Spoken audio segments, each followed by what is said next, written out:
గుడ్డా రాజశేఖర రెడ్డి గారు మహిళా సొసైటీ మా మహిళల తరఫున మా మెప్ప ఆత్మకూరు తరఫున గౌరవ ఎమ్మెల్యే గారికి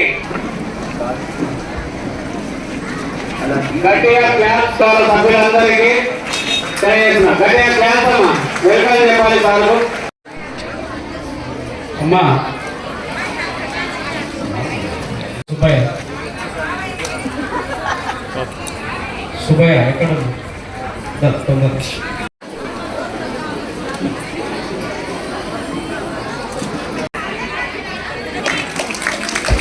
సెలవులో సత్కరించారు.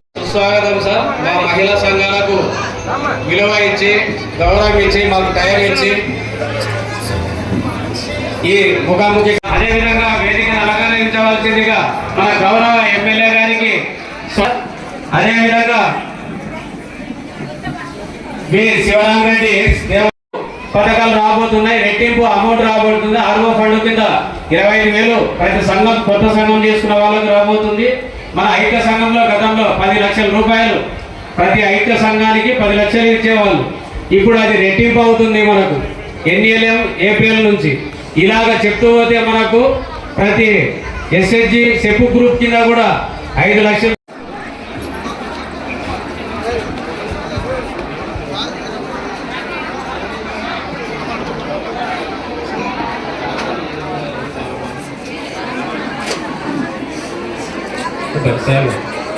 సార్ మీరు కూడా ఉంటున్నారా? ముందుకు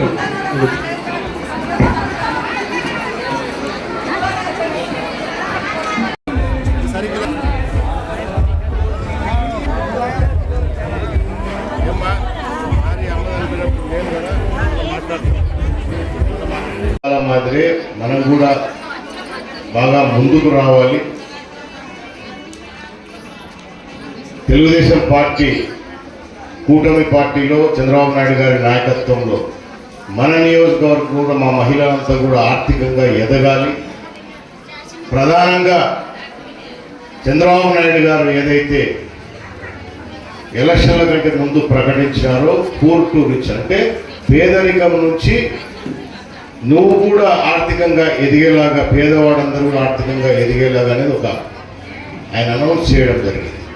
సో దాన్ని మనం ఏ విధంగా తీసుకొని వచ్చి మీకందరికీ ప్రభుత్వం నుంచి బ్యాంకుల నుంచి అనేక విధాలుగా ఎట్లా మీరు ఆర్థికంగా ఎదిగేటట్టు చేయాలనే ఉద్దేశంలో భాగంగానే మనం ఈరోజు ఈ కార్యక్రమం ఏర్పాటు చేసుకున్నాం. ఆత్మకూరు పట్టణంలో దాదాపు 1019 సంఘాలు ఉన్నాయి. కానీ కాగితం మీద కనిపిస్తున్నాయి. దాంట్లో సంఘం ఉందా లేదా, సభ్యులు ఉండారా లేదా, ఇది ప్రధానంగా మనకు తెలియాల్సినవి. SLFలు చూస్తే 1000 సంఘాలు ఉంటే ఒక్కొక్క సంఘానికి 250 సభ్యులు, 250 తీసుకుంటే దాదాపు 40 సంఘాలు మనకు ఉండాలి. 40 SLFలు ఉండాలి. అంటే ఓబీలు అనుకోండి ఏదన్నా. సో ఈరోజు పరిస్థితి చూస్తే వాస్తవంగా అది లేదు.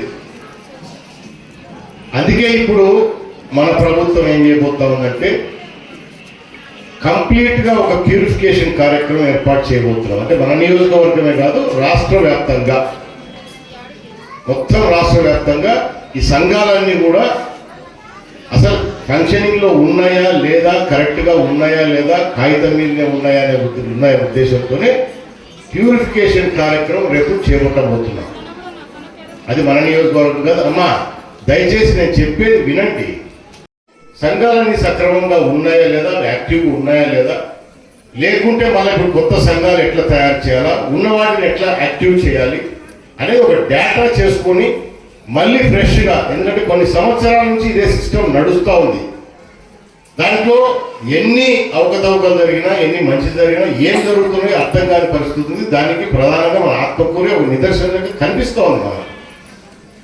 సో ఇక మీదట అది ఉండకూడదనే ఈ ప్యూరిఫికేషన్ కార్యక్రమం రేపు మొదలు పెట్టబోతున్నాం. ఇది రేపు జనవరి లోపల, అంటే ఈ నెల నుంచి మొదలు పెడితే, అంటే ఇది నవంబర్ డిసెంబర్ జనవరి లోపల దీన్ని మనం ఈ కార్యక్రమాన్ని పూర్తిగా చేసుకొని అన్ని కొత్త గ్రూపులు ఉన్న వాటిని కంటిన్యూ చేస్తూ కొత్త గ్రూపులు కూడా తయారు చేస్తూ కొత్త SLFలు, కొత్త OBలు, RBలు అన్ని కొత్త సిస్టంలో మనం తీసుకురావాలనేది ప్రభుత్వ నిర్ణయం.